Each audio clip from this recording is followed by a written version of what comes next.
The first is, today we were pleased to see a bipartisan majority come together in the House of Representatives to support Trade Promotion Authority. There are many people in this room rightly skeptical, as recently as 2 or 3 months ago, about whether or not Democrats and Republicans would be able to come together on such a significant legislative priority of the president's, but also on a policy issue that I think everybody acknowledges is really complicated and politically fraught. But we're obviously gratified that we were able to advance that piece of legislation with bipartisan support. I would also note that we had 28 House Democrats who voted for that bill.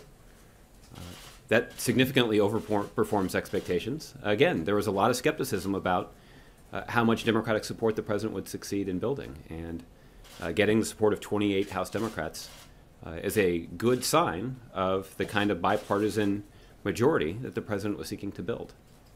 Now, at the same time, as many of you have also written about already,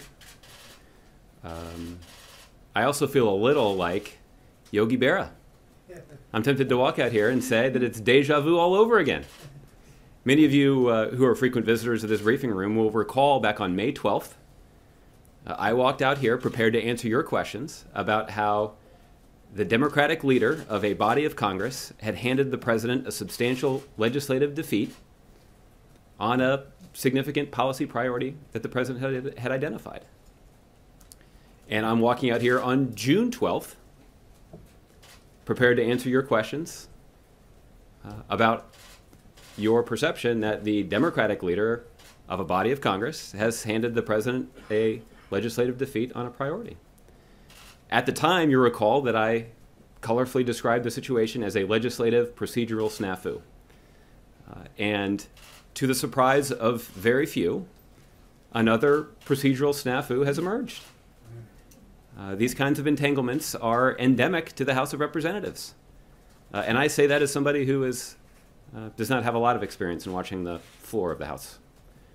But the president is determined, and I think as was evident from his visit to Capitol Hill this morning, to build a bipartisan majority to make sure that we're living up to our commitment as Democrats to fight for middle-class families. That's the reason the president is in this office. As the president pointed out rather forcefully in the Democratic